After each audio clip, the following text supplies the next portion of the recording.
Welcome to the Expansive CEO podcast. I'm your host, Hannah Chapman, founder of Expansive CEO and X Squared Wealth Planning.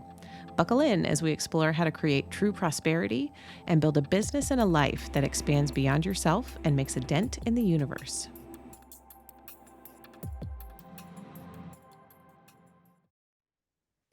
Welcome, everyone, to this episode of the Expansive CEO podcast, where I have a wonderful guest for you today. I'm super excited for this conversation because it's moving into a direction that, I haven't had this conversation on the podcast before. So this is brand new. And I really would encourage anyone who's listening to take a moment for yourself as you are listening. Maybe that looks like if you normally listen to a podcast on 1.5 or 2 times, I would encourage you to keep it at 1 time speed and take a moment to slow down and just be with the conversation. And you'll see why in a minute, I think, because as we pull into building businesses with more ease, with more flow, with more joy, there are some very powerful ways that we can do that. So my guest today, no more stalling, is Brooke Bailey. And she is a coach for women, a business coach who also brings all of her experience in the health and wellness space into her coaching. So her vision is to normalize a balanced approach to entrepreneurship. So important, in which all women business owners can experience success without sacrificing their health. So, Brooke, thank you for being here. And please tell us more about how you do that, all the pieces that you bring in when you're working with clients, and most importantly, why? Why does this matter to you? Sure. Well, thanks. Let me just say thank you for having me first. So I'm excited to have this conversation with you and to dig a little bit deeper into how we do balance both work and personal life. And in a similar way, you work with people on how they balance, their finances and their personal lives. So my background is both in business and wellness. I was exclusively a wellness coach for a bit and then decided to bring my business background into my coaching. And that's when I developed Balanced Business, Balanced Life Blueprint for women business owners. And having an experience with burnout myself in a family business, I decided that there had to be another way to own your own business, make a positive impact, make a living doing something that feels more sustainable and reasonable. And in search of that, I studied a lot of Eastern approaches to wellness. So I studied pretty extensively in yoga and Ayurveda. Ayurveda is the sister science to yoga. Many people have heard of Chinese medicine. It could in some ways be connotated in that space. For Westerners, it's an Eastern approach to health and wellness that originated in the area that is now predominantly India.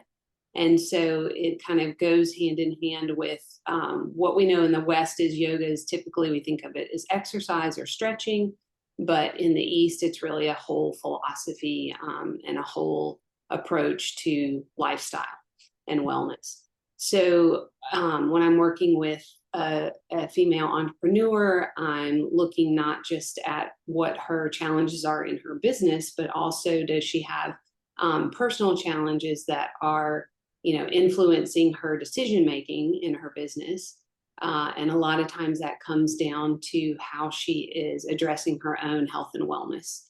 And does she have, consistent daily habits that support her health and wellness, and then thereby give her the energy and the clarity to be able to make effective decisions within her business. So I've just found that, it all overlaps. It's all really one. And a lot of times our brains and our culture wants us to compartmentalize these aspects of our lives.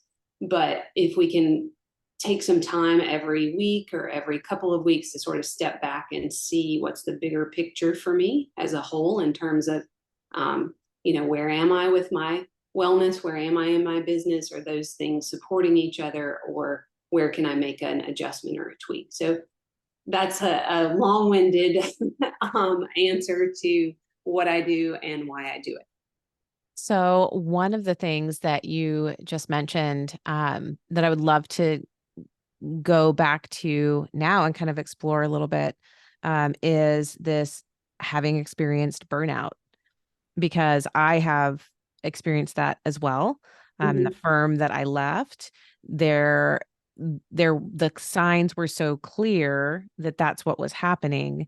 And I still didn't necessarily like understand it until after I left and created X Squared Wealth Planning, which was the first company that I opened and still run clearly. But having that experience of really really pushing through burnout in order to get to the next thing, right? I feel like it took me a long time. Yeah, I feel like I spent most of the first year of my business with X Squared, getting clients, growing the business, all of that. But like everything else was spent on like healing. Mm-hmm.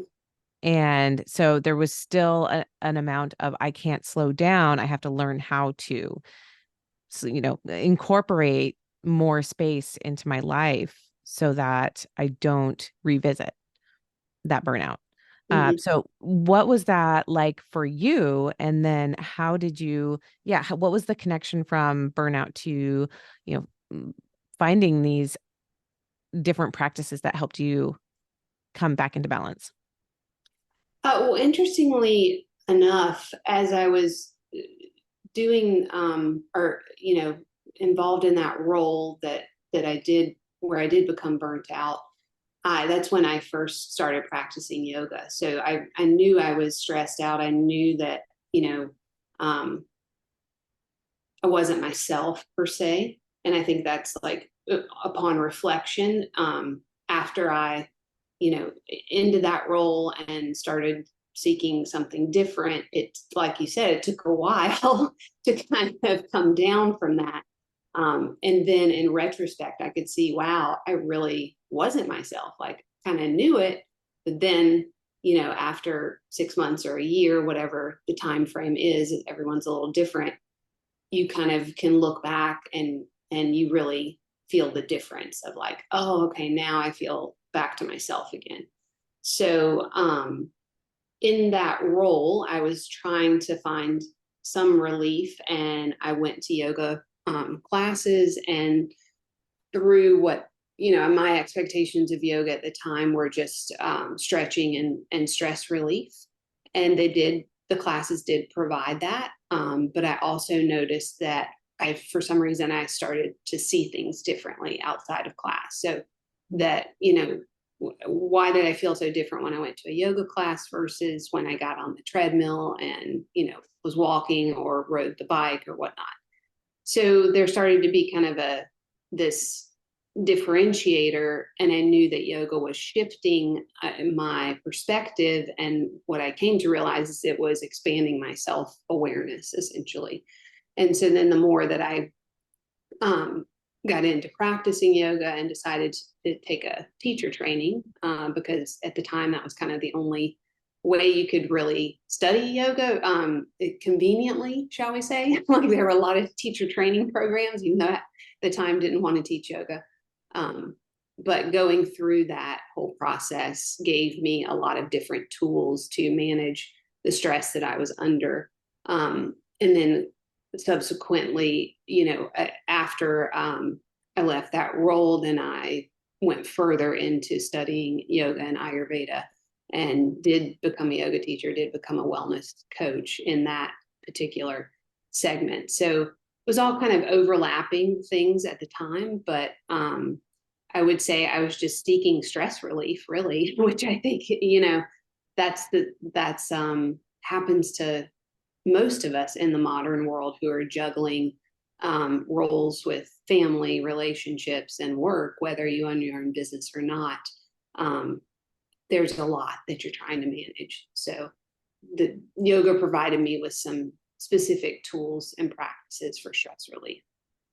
And so here's where, so I would say most people in Western world understand what yoga is, at least, from Mm-hmm. your perspective or the way that you mentioned it of, stretching, exercise, stress relief. You go to a yoga class and usually it's very serene or calm, right? And like we have this almost a caricature of what a yoga class is in our minds, I think a lot of times. Like me, when I first started doing yoga in college, I also would do a lot of other, other types of exercise. I ran, I lifted weights, different things. And so my yoga class had to be a power yoga class. Right. And so it was not about stress release. It Right. was about like, how do I burn more calories? So there was one piece that was kind of right. I was Yeah. go, go, go in my early 20s. For sure. And so, we all I say that to illuminate that side of like you can like take that thread and go all kinds of different ways, right? Like Mm-hmm. Bikram yoga, the same hot yoga, Mm-hmm. you can go and like, no, I really want to sweat it out, right? Mm-hmm. Versus using it as a tool for grounding inside Mm-hmm. yourself and self-awareness. So that's one distinct difference, I think, that I heard. And um, the leading into Ayurvedic practices. So I'm really interested to hear more because I know, and we talked before the show, I hear the word Ayurveda and it's attached to, I think one of the things I mentioned was like skincare routines and herbs and not necessarily like a whole body wellness Mm-hmm. system as far as like what I understand about it. Just being a normal hearing it, but not fully understanding the expansiveness of what Right. that includes. So I would love for you to, explain like I'm five and tell me what does that mean? What does it all entail? Because yeah, seeing the going from yoga as a self-awareness practice into like Ayurveda, tell me Mm-hmm. more. Uh, so I'll give you, in order to keep it short, to say that, first of all, I'm not a certified Ayurvedic practitioner. So someone who has gone through an Ayurvedic practitioner training is going to be able to recommend particular supplements and herbs that you can use to balance yourself or move through a, difficult uh, physical illness or something like that. So I haven't taken it that far in my study. My study basically gradually grew out of studying yoga, and I realized, like I said, it's a whole philosophy, it's a whole system, and there is this aspect of it um, called Ayurveda, and that teaches you a little bit more about your own, they use the word constitution in Ayurvedic terminology. It's called a dosha in Sanskrit. And so I got into that because I was studying yoga pretty extensively, and you can't really, the deeper you get into the philosophy and the history, there's no getting away from the fact that Ayurveda is, like I said, a sister science to it. And so if you start to see that yoga is not necessarily just an exercise routine, like we were saying before, that you could go to hot yoga and you can sweat it out and you can get your calorie burn. And there's nothing wrong with that if that's what, the way you want to use it. But what Ayurveda teaches you is that if you're really seeking balance, you need to understand yourself and what you're going through, and whether that hot, intense yoga class is actually helping you balance yourself, or is it aggravating the imbalance. And so that piqued my curiosity.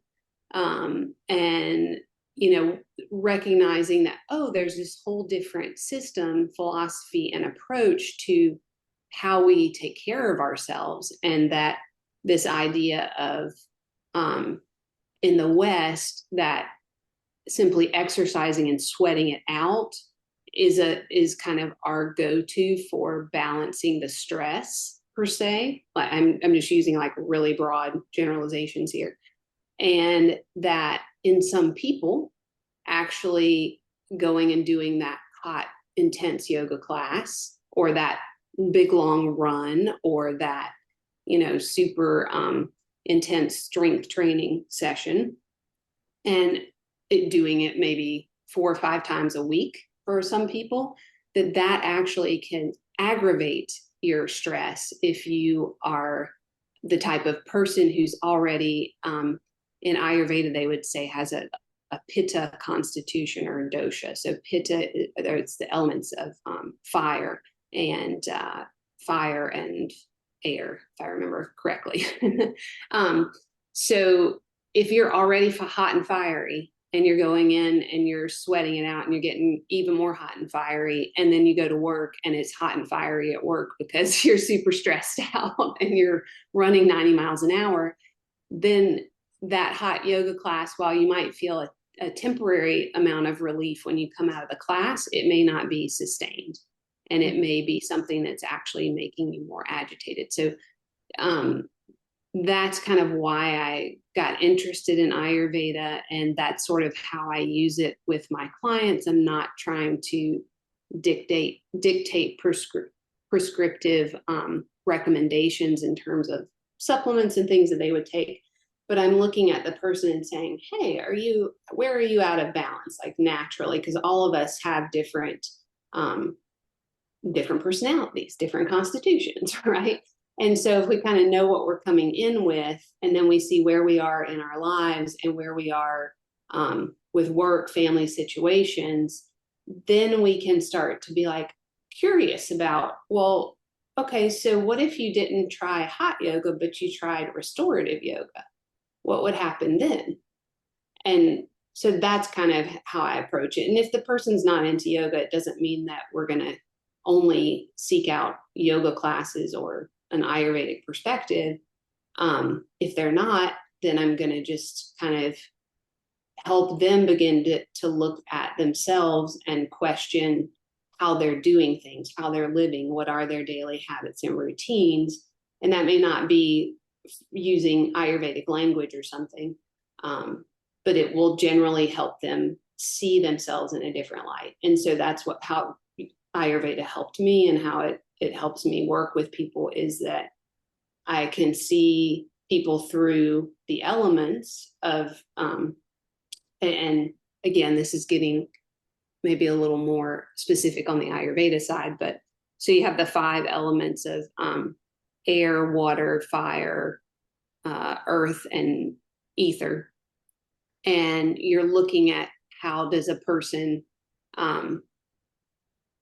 naturally sync up with those elements, personality wise, body type, all of that. As you mentioned, like, oh, you see Ayurveda on, cosmetics. So that's, now it's becoming more popular. The verbiage is becoming more popular. It's being used more in marketing lingo. So definitely you can go out there and find Ayurvedic lines of skincare. You can find Ayurvedic supplements. You can find anything that you want really on it. And like I said, for me, the way I'm using it is more just to help people get a better sense of what would help them feel more balanced. So it's kind of taking a more Eastern look at that as opposed to a Western look, because a Western look would more than likely try to create balance through more action. And sometimes that's not, necessarily the right move for a person. Sometimes it is. Maybe they do need more action, but just depends. That's so interesting, because the other thing that just like came into my awareness is that for a lot of us, speaking to women, especially women entrepreneurs, since that's the demographic that you work with, we do tend to see anything extra, like, okay, I have to do something else as additional Mm-hmm. into an already full schedule, right? Mm-hmm. So most of us, and truly, I'm sure that, applies to most entrepreneurs in Mm-hmm. general, right? Like we run full schedules. That just Sure. is our lives as entrepreneurs, building, especially if you're in the building phase in your business, go go go. So saying something like, okay, you have to add in this new practice, Mm-hmm. there's this sense of, oh, okay, how do I shuffle around my schedule? Right. Yeah. And so what do you notice for people who are in that stage right now where it's like it is a lot, right? Mm-hmm. Like objectively look at this calendar like, oh yeah, that's a pretty full calendar. Yeah. And then, like I have 3 kids as well, and a husband and 2 dogs, and right, like there's like a lot of stuff going on. And what I have found for myself, one of the ways that I can create more balance is to give myself space to do nothing, Mm-hmm. like literally. And so I'm curious on that scale as well. Most of my, I would say, in astrology, my big three are Leo, Aries, and Capricorn. So fire is Mm-hmm. two of those are fire, one is earth. But I do tend to have a very like high driver on the disc scale, high initiator on the Colby scale. The fire elements in my chart are very dominant.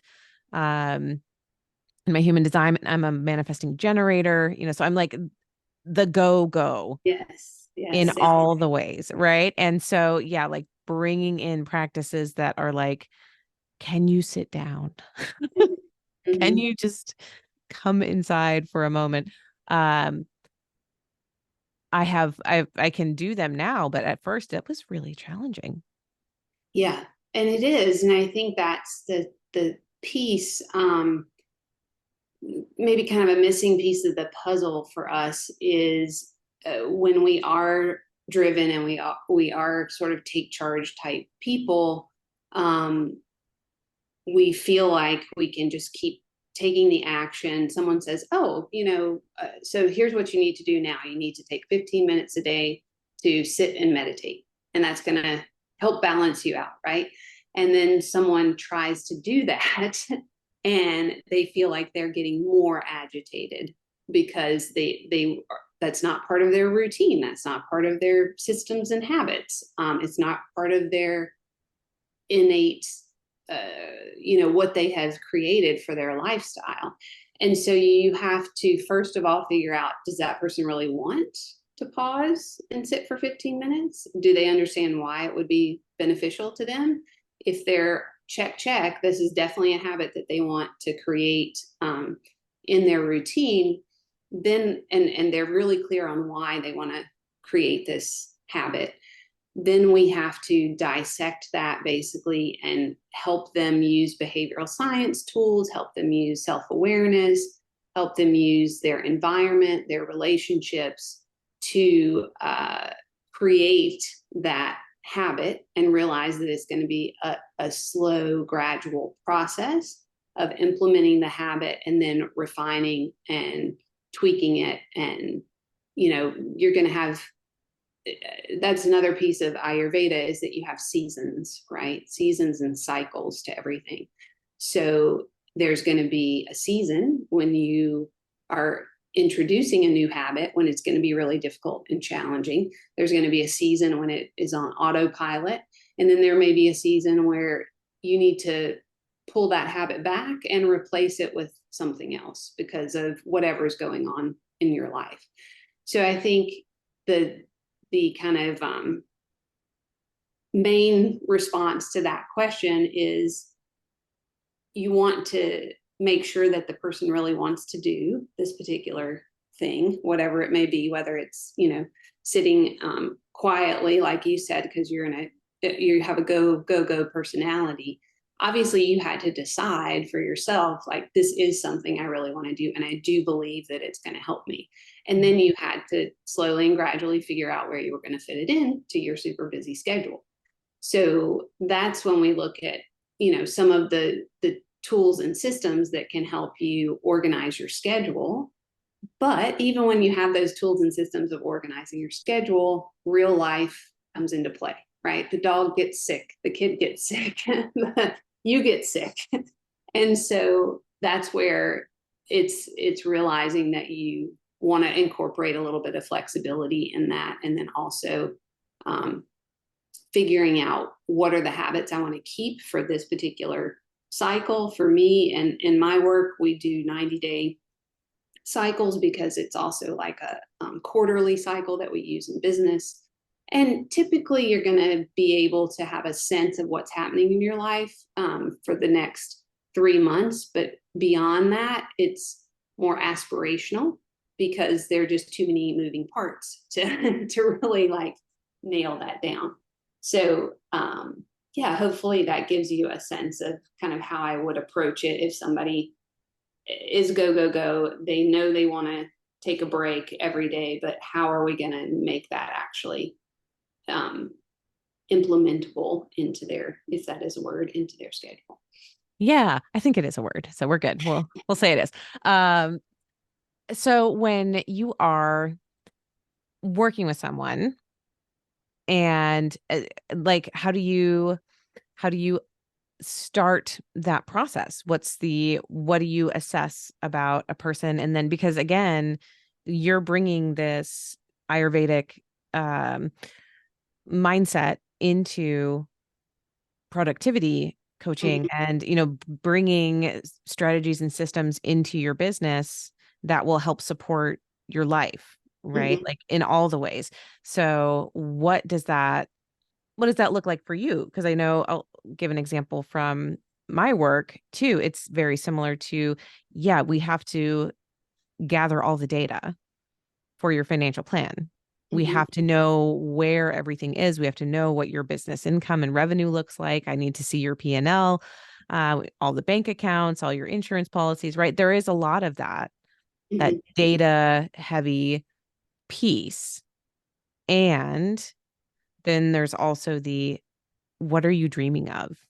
What do Mm-hmm. you want to experience in life? What do you want to experience in business? What impact do you want to have long term for your family and for the world? Right. And so there kind of like you said, the aspirational pieces. I love how you mentioned that, where it's like, yeah, what's happening right now? And then what do you want to create? What do you want to experience in the future? And then backing into or incorporating in those feelings that come up and Mm-hmm. noticing. I really love, the balance piece right there. Like what's out of balance for you Mm-hmm. between, how you're showing up and how you want to show up and how you want to make financial decisions, right?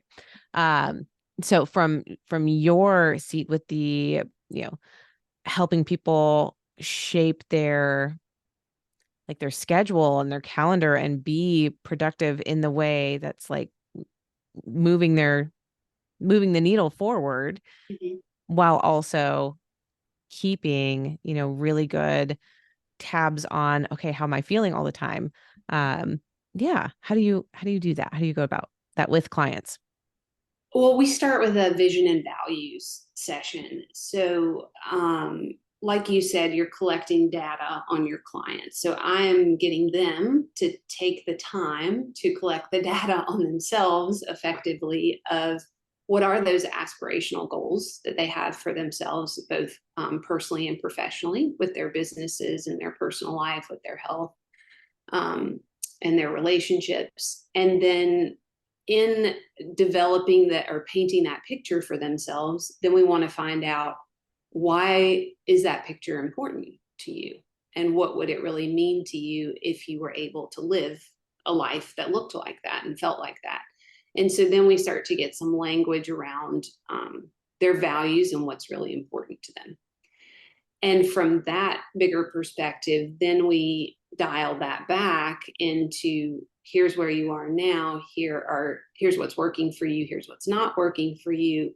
within the next 90 days, how do we get you to these two goals, right? Or get you a step closer.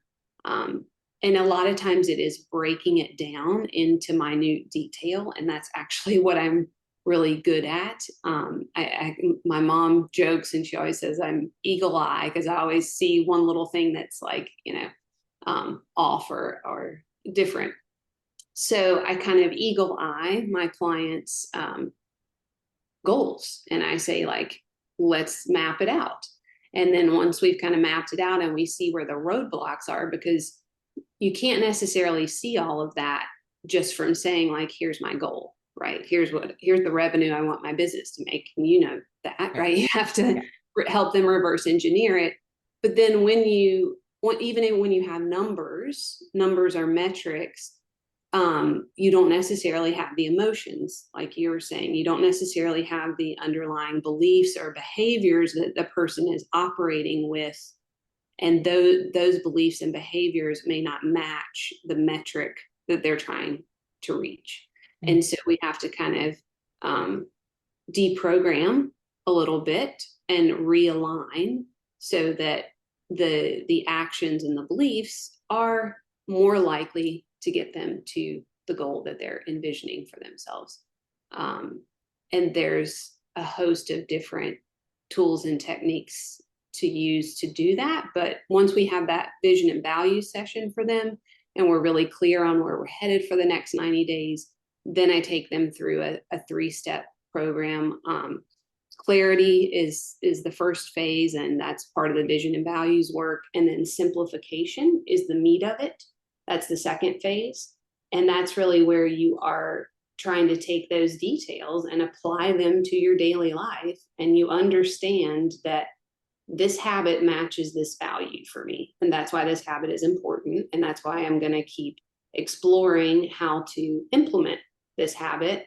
And then I see, oh, this doesn't work. I said I was going to run every day at 7 a.m. Wait a minute, that's, in conflict with X, Y, or Z.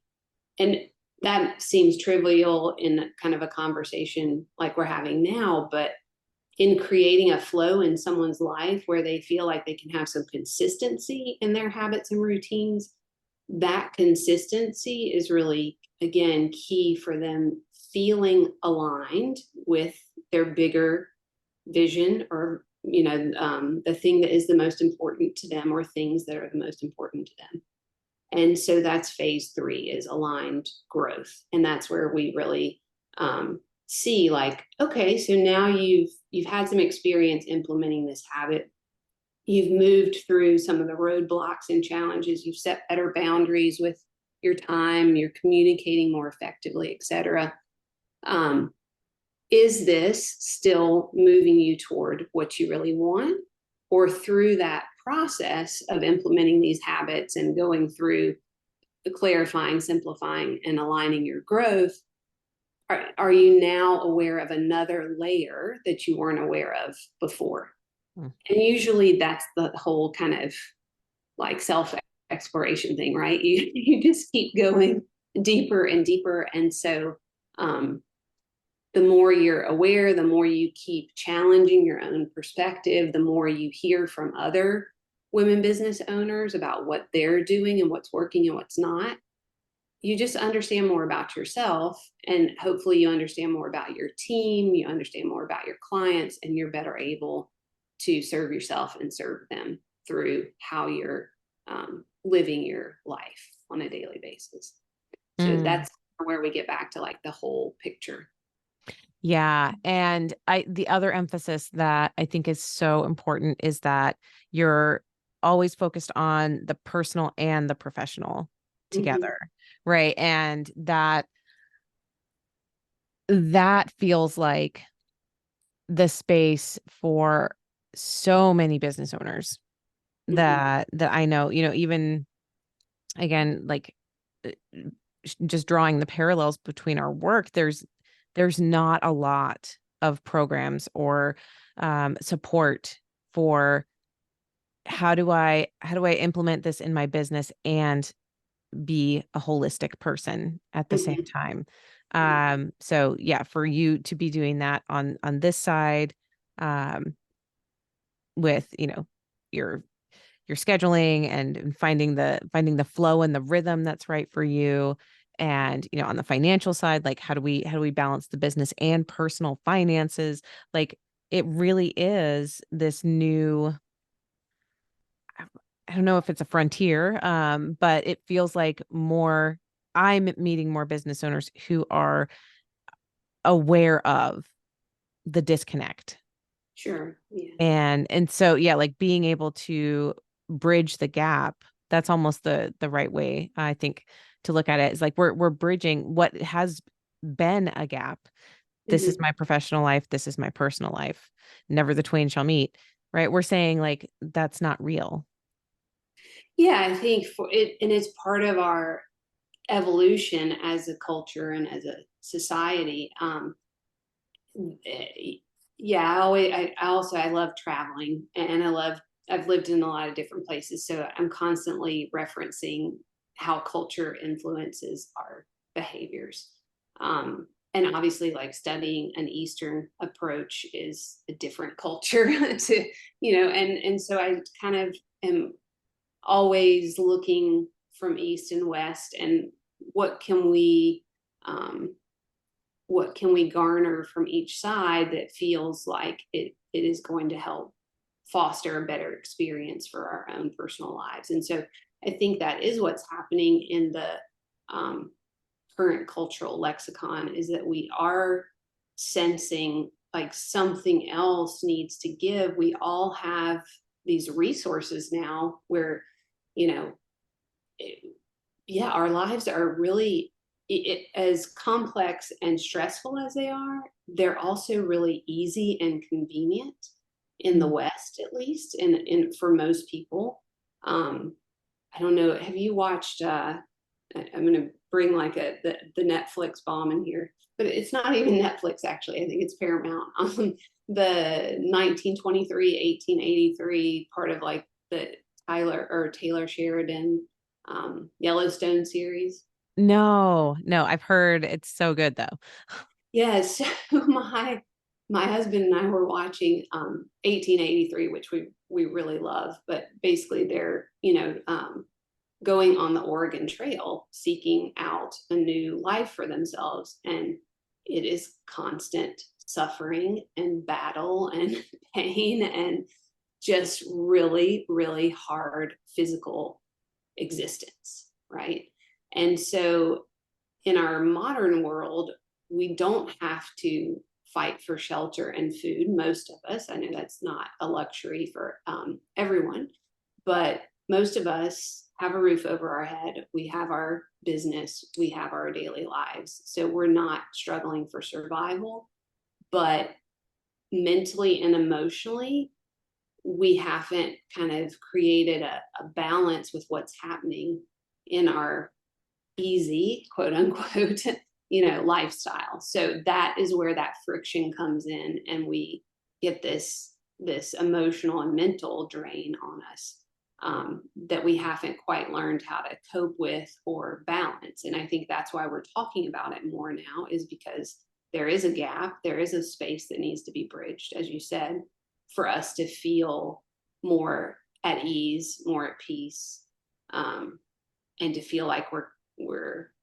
ourselves, as opposed to just a hamster on a wheel is another visual that gets used a lot with modern life. Right. Yes. So if someone is like, okay, I need to know more and I, want to reach out and find out more, all of your information is in the show notes. So that's one easy place to look at it. But where do you want to, what do you want to share with the audience? How can they get in touch with you? Yeah, what's the best place?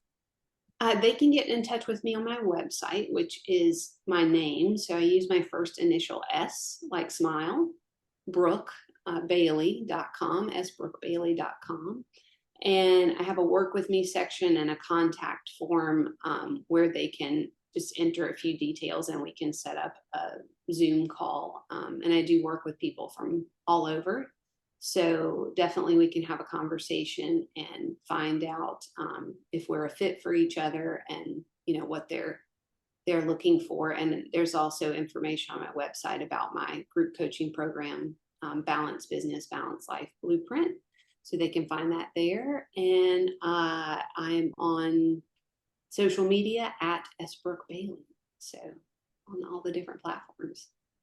Awesome. Well, Brooke, thank you so much for having this conversation with me. I got to learn some new things personally, and then also just to be able to connect with someone else who is, again, being that bridge, right? And helping people to see that business life and personal life are all intertwined. And when we bring our full selves to the table, when we can be fully ourselves on both sides, I feel like that's where the most magic happens. So thank you for, having this conversation with me. Absolutely. Thanks for having me. It was a pleasure. Yeah. All right. That is it for today. If you have any questions, don't hesitate to reach out. Send an email to hannah@expansiveceo.com or get in touch with Brooke at the information she provided. We'd love to hear your feedback and any questions that you have as well. So always open to that. Thanks, everyone. That's it for this episode. Thanks for listening, and be sure to like and subscribe. And again, if anything resonated with you from this episode, I would love to hear from you. Email me at Hannah, HANNAH, @expansiveceo.com and tell me about it. And if you're ready for your greatest expansion, you can find ways to work with me at expansiveceo.com and at x2wealthplanning.com. That's X, the numeral 2, wealthplanning.com. So until next time, remember that there is enough, you are enough, and your birthright in this lifetime is to be expansive.